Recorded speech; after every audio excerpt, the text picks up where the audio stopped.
എനിക്കിപ്പം വിശക്കുന്നില്ല ഭാവനെ. ഓഫീസിൽ പോയിട്ട് അവിടെ നിന്ന് എന്തെങ്കിലും കഴിക്കാം. ഞാനും ഓഫീസിൽ നിന്ന് കഴിച്ചോളാം എടുത്തി. അഖിൽ, നീ മാത്രം വന്നിരിക്കുന്നു. കാർത്തിക എവിടെ? റെഡി ആയിക്കൊണ്ടിരിക്കേട്ടാ. നിങ്ങൾ രണ്ടുപേർക്കും നല്ലൊരു ബോസിനെ കിട്ടിയെന്ന് തോന്നുന്നു. രണ്ടാൾക്ക് നല്ല എന്റർടൈൻമെന്റ് ആണെന്ന് തോന്നുന്നുണ്ടല്ലോ. എന്ത് എന്റർടൈൻമെന്റ് എടുത്തി? അവളുടെ എക്സൈറ്റ്മെന്റ് കണ്ടു കഴിഞ്ഞാൽ ചാവാൻ തോന്നും.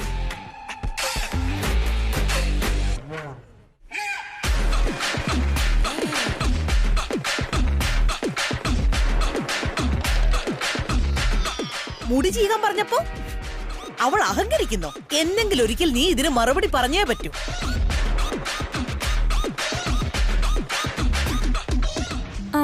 ഭാസ്കരേട്ടാ, അഖിൽ ഓഫീസിലേക്ക് പോകാമോ?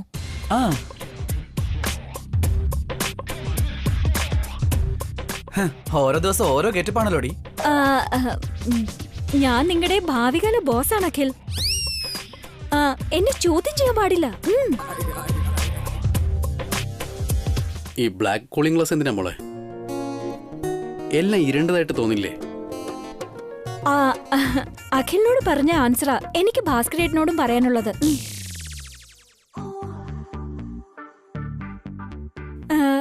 Come on, follow me.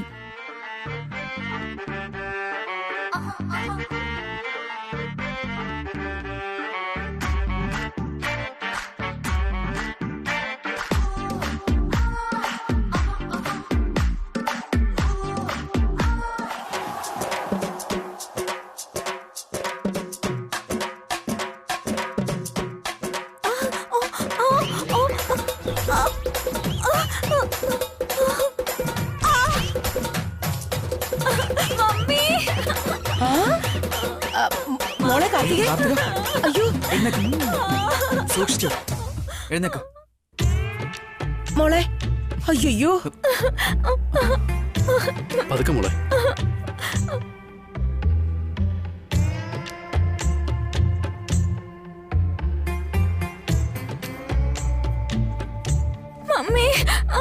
നോക്കി നടന്നോടെ കാർത്തിക. സ്റ്റെപ്പിൽ വഴുതി വീണതാ. എങ്ങനെ വഴുതി വീണു? ആരോ ഇവിടെ ഓയിൽ ഒഴിച്ചിരിക്കുവോ ഭാസ്കരേട്ടാ?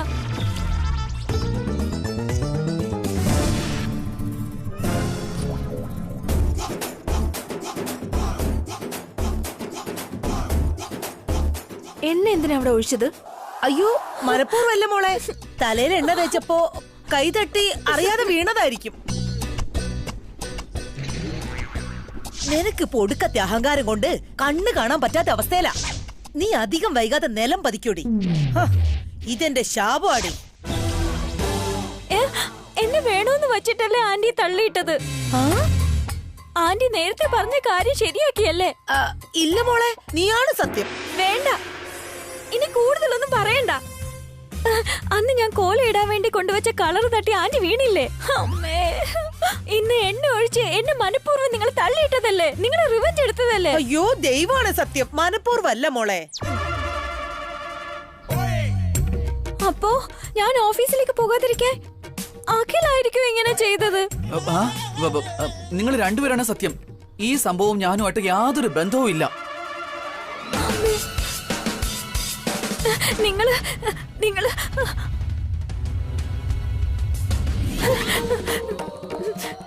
നിങ്ങളുടെ കൈ ഇങ്ങനെ വെച്ചാ സൺറൈസിനെ തടയാൻ പറ്റില്ല. എന്നെ ഒഴിച്ച് തള്ളിയിട്ട് കാർത്തിക ഓഫീസിലേക്ക് പോകുന്നത് തടയാനാവില്ല. വരൂ, ഓഫീസിലേക്ക് പോകാം. മോളെ, വരൂ. പോയിട്ട് വരാം ഭാവനെ.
അയ്യോ വസുന്ധര, വസുന്ധര. എന്താ ഏട്ടാ കുളിച്ചു കഴിയാതെ എന്തിനാ വിളിച്ചത്? അതിന് കുളിക്കാൻ വെള്ളം വരണ്ടേ? ആ, ആ, ഒരു മിനിറ്റ്. അല്ല, ഷവർ എന്താ നിന്ന് പോയേ? മേ ബി അതിന്റെ പവർ പോയിട്ടുണ്ടാവും. Oh my god. ഏട്ടനൊന്ന് വെയിറ്റ് ചെയ്. അയ്യോ വസു, കണ്ണു തീർന്നു. വസുന്ധര, താനിത് എവിടെ? ദാ വരുന്ന ഏട്ടാ. വസുന്ധര, വെള്ളം എടുത്തു ഏട്ടാ.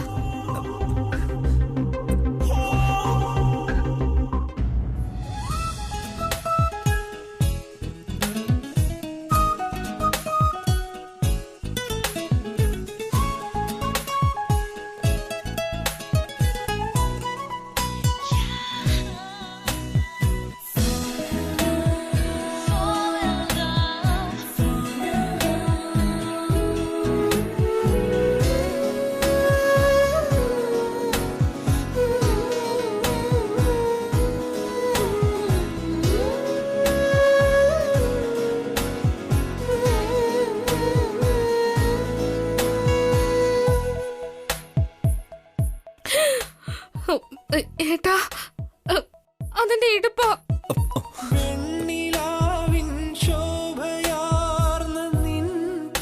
അല്ല, വെള്ളം എവിടെ? വെള്ളം ഏട്ടന്റെ കൺമുന്നിൽ തന്നെ ഉണ്ട്. എനിക്ക് കാണാൻ പറ്റുന്നില്ല, കണ്ണൊക്കെ ഭയങ്കരമായിട്ട് എരിയുന്നു, അതുകൊണ്ടാ. ഏട്ടനൊന്ന് നേരെ നിന്നെ, ഞാൻ എടുത്തു തരാം. ഞാൻ വെള്ളം ഒഴിച്ചു തരാം.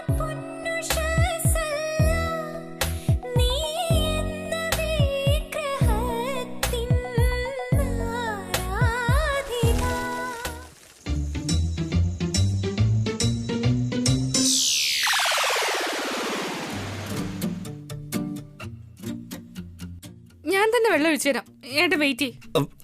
പ്ലീസ്. ഒരു നോക്കിൽ മൊഴിയോതിലേ മറുവാക്കിൽ ചിരിയേകിതിലേ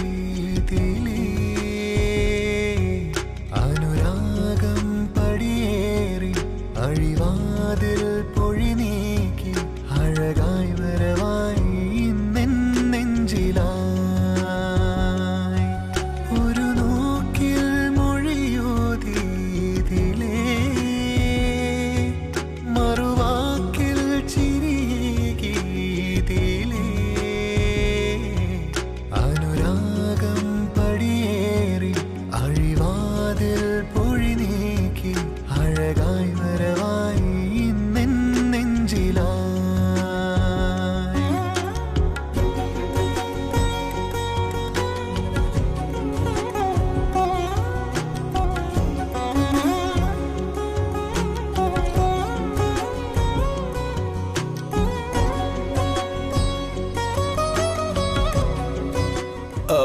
മതി മതി മതി, താങ്ക് യു. ഇനി ഞാൻ നോക്കിക്കോളാം.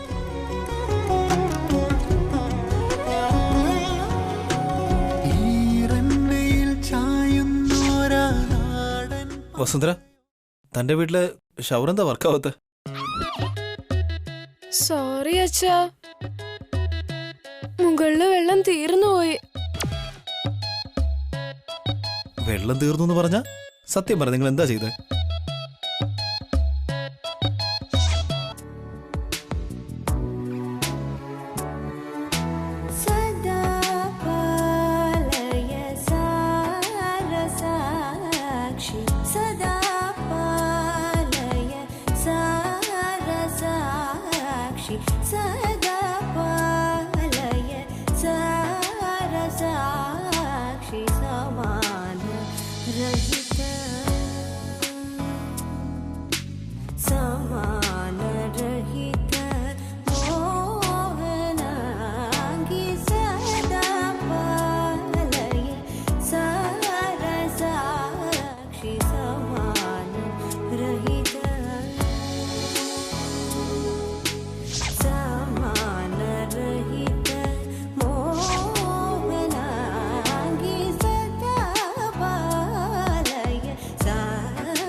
ഇതിന്റെയൊക്കെ വല്ല ആവശ്യം ഉണ്ടായിരുന്നു?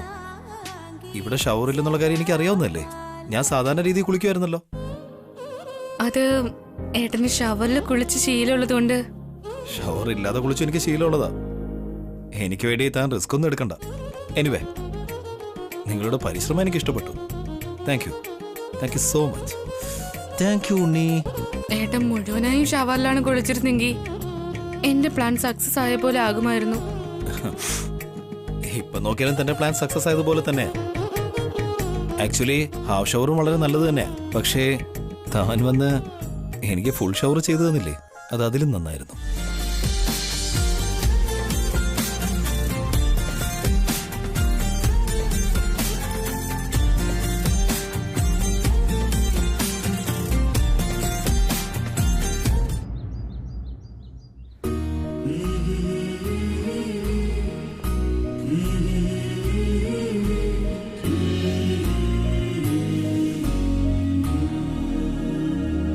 സുശീല, ഇതാ ഞാൻ ചിക്കൻ വാങ്ങിക്കൊണ്ടു വന്നിട്ടുണ്ട്. ചിക്കൻ എന്തിനാ അച്ഛാ? നല്ല ഭംഗിയായി കീരത്തോരം വെച്ച് ഒരു മാമ്പഴ പുളിശ്ശേരി ഉണ്ടാക്കിയ പോരെ അച്ഛാ? അഭിമാനും കുട്ടികളും ഒക്കെ കഴിക്കില്ലേ? നിങ്ങൾ വല്ലപ്പോഴും ഒക്കെ വരുമ്പോ നോൺ വെജ് തന്നില്ലെങ്കിൽ എങ്ങനെയാ? ഏട്ടൻ അതൊന്നും അത്ര കാര്യമായി എടുക്കില്ലമ്മേ. ഇത് ഞങ്ങളുടെ ഒരു മര്യാദയല്ലേ മോളെ? അപ്പൂപ്പ അപ്പൂപ്പ, ഇന്നലത്തെ പോലെ നമ്മളെ ഇന്നും തോട്ടത്തിലേക്ക് കൊണ്ടുപോവോ? ഉണ്ണി, ഇന്നും തോട്ടത്തിലേക്ക് പോണെന്ന് പറഞ്ഞാൽ എങ്ങനെയാ? അത് സാരമില്ല മോളെ. എത്രയാണെന്ന് വെച്ചാൽ ഈ വീടിനുള്ളിൽ ഇങ്ങനെ കളിച്ചു നടക്കുന്നത്. കുറച്ചു നേരം പുറത്തു കൊണ്ടുപോയി കളിപ്പിച്ചിട്ട് തിരിച്ചു കൊണ്ടുവരാം. സുശീല, ഇതാ. അനു, കീർത്തി, വാ മക്കളെ, വാ. നടക്ക്. ആ, നീ വാ. നിന്റെ കൈകൊണ്ട് തന്നെ നിന്റെ ഭർത്താവിനും മക്കൾക്കും ചിക്കൻ ഉണ്ടാക്കി കൊടുക്ക. അയ്യോ ദൈവമേ, ഇഞ്ചി വാങ്ങാൻ ഞാൻ ഏട്ടനോട് പറയാൻ മറന്നു. അതൊന്നും സാരമില്ലമ്മേ, ഞാൻ ഏട്ടനോട് ഫോൺ ചെയ്ത് വാങ്ങാൻ പറയാം. അഭിമാനിയെ കൊണ്ട് ഇഞ്ചി വാങ്ങിപ്പിക്കാനോ? ഏട്ടൻ കുറച്ചു മുന്നേ പുറത്തേക്ക് പോയതാ. ഫോൺ ചെയ്ത് പറയുകയാണെങ്കിൽ വരുന്ന വഴി വാങ്ങിയിട്ട് വരും. അങ്ങനല്ല മോളെ, അഭിമാനിയെ കൊണ്ട് ഇതൊന്നും ചെയ്യിക്കാൻ പാടില്ല. പറഞ്ഞാലിപ്പോ എന്താ പ്രശ്നം? ഏട്ടൻ വലിയ ബിസിനസ് മാനൊക്കെ ആയിരിക്കും, പക്ഷെ ഫാമിലി മാൻ കൂടെയാണ്. വേണ്ട, ചെലപ്പോ തെറ്റിദ്ധരിച്ചാലോ? ഏട്ടൻ അങ്ങനെയൊന്നും വിചാരിക്കില്ലമ്മേ. ഏട്ടനെ കുറിച്ച് എനിക്ക് വളരെ നന്നായി അറിയാം.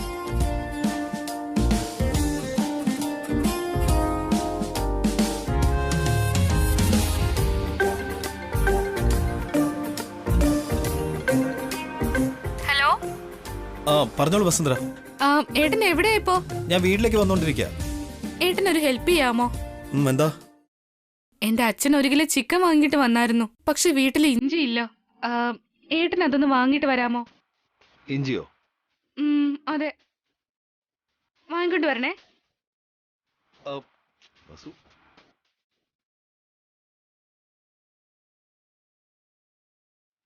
ഇഞ്ചി വാങ്ങണമെന്ന് പറഞ്ഞു, പക്ഷെ എത്ര വേണമെന്ന് പറഞ്ഞില്ലല്ലോ.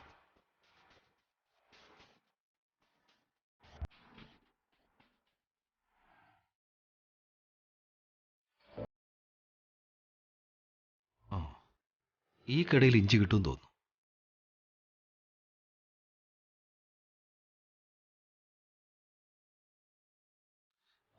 അല്ല, കുറച്ച് ഇഞ്ചി തരൂ. എത്ര വേണം സർ? 1 കിലോ ചിക്കന് 1 കിലോ ഇഞ്ചി വേണ്ടി വരും തോന്നുന്നു. 1 കിലോ എടുത്തോളൂ.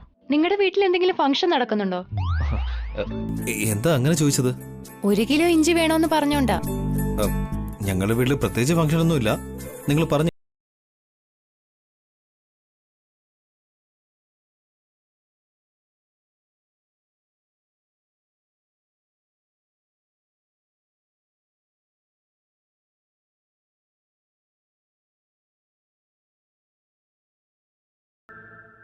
₹100 സാർ. ചില്ലറ ഇല്ലല്ലോ. സ്കാൻ ചെയ്താൽ മതിയോ? സ്കാനർ ഉണ്ട്, ചെയ്തോളൂ. ശരി. താങ്ക്സ്.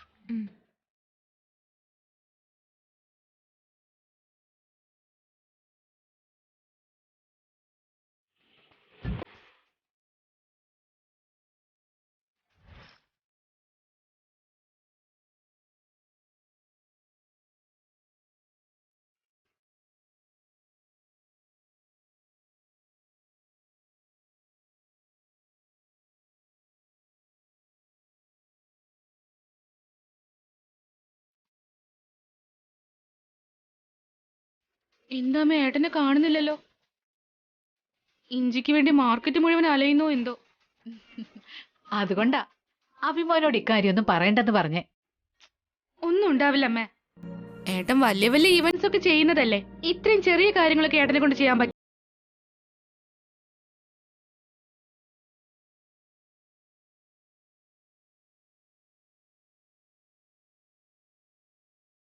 അതെ ഏട്ടാ, ഇഞ്ചി വാങ്ങിട്ട് വന്നായിരുന്നോ? ആ വാങ്ങിച്ചല്ലോ, ഇതാ പിടിച്ചോ.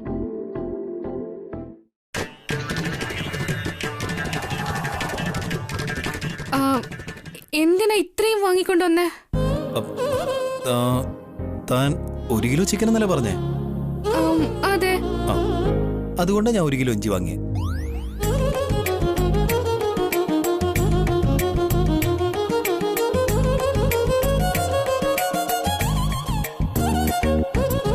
ഇങ്ങതാ മോളെ. അല്ല ആന്റി, വസുന്ധര എന്താ കുറഞ്ഞു പോയോ? എങ്കിൽ ഞാൻ കുറച്ചുകൂടെ വാങ്ങിച്ചിട്ട് വരാം. 1 കിലോ ചിക്കൻ കറിക്ക് എത്ര ഇഞ്ചി വേണമെന്ന് ഇതുവരെ ഏട്ടന് അറിയില്ലേ? വസുന്ധര, 1 കിലോ ചിക്കൻ എന്ന് പറയുമ്പോൾ അറ്റ്ലീസ്റ്റ് അന്ന് നമ്മൾ പാചകം വരെ ചെയ്തതല്ലേ? അപ്പോ 1 കിലോ ചിക്കൻ കറിക്ക് 1 കിലോ വെളുത്തുള്ളി, 1 കിലോ പച്ചമുളക്, 1 കിലോ തക്കാളി, 1 കിലോ മല്ലിപ്പൊടി, 1 കിലോ ഉപ്പ്, 1 കിലോ മഞ്ഞൾപ്പൊടി ഇടുവോ? അത്രയൊക്കെ ഇട്ട് കഴിഞ്ഞാ പിന്നെ അത് കറിയായിരിക്കില്ല വസുന്ധര. പിന്നെ 1 കിലോ ഇഞ്ചി ഇട്ടാ അത് കറിയാവൂന്നാണോ? വളരെ നന്നായിട്ടുണ്ട് ഏട്ടന്റെ ബുദ്ധി.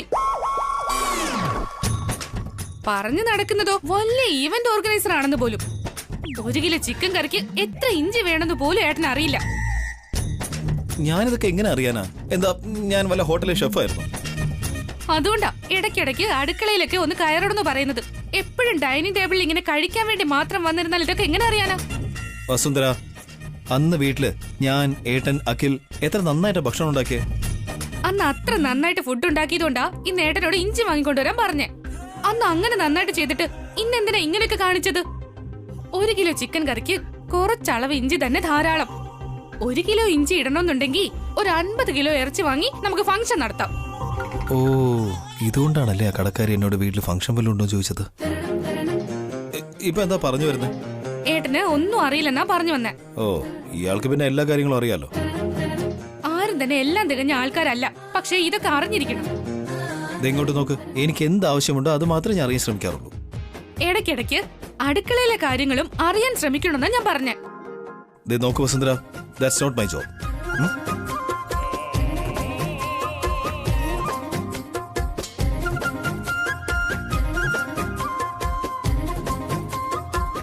എന്താ മോളെ ഇത്? ഭർത്താവിനോട് ഇങ്ങനെയാണോ സംസാരിക്കുന്നത്? പിന്നെ ഞാൻ എന്ത് ചെയ്യണമെന്ന് അമ്മ പറയുന്നേ? 1 കിലോ ചിക്കൻ കറിക്ക് എത്രത്തോളം ഇഞ്ചി വേണമെന്നുള്ള കാര്യം പോലും അറിയില്ലേ? ഈ ആണുങ്ങൾക്കൊക്കെ പാചകത്തെക്കുറിച്ച് എന്തറിയാം മോളെ? നീ വെറുതെ അഭിമാന്റെ മനസ്സ് വിഷമിപ്പിച്ചു. വേഗം പോയി സോറി പറയേ. ഏട്ടൻ അതോർത്തൊന്നും വിഷമിക്കില്ല അമ്മേ. അങ്ങനെയല്ല വസു, നീ പറഞ്ഞത് വിഷമമായെന്നാ തോന്നുന്നേ. അതുകൊണ്ടാ ദേഷ്യപ്പെട്ടങ്ങ് പുറത്തിറങ്ങിപ്പോയെ. ആണുങ്ങളോട് അങ്ങനെ സംസാരിക്കാൻ പാടില്ല, അത് നല്ലതല്ല. നീ പോയി സമാധാനപ്പെടുത്ത. ചെല്ലു വസു.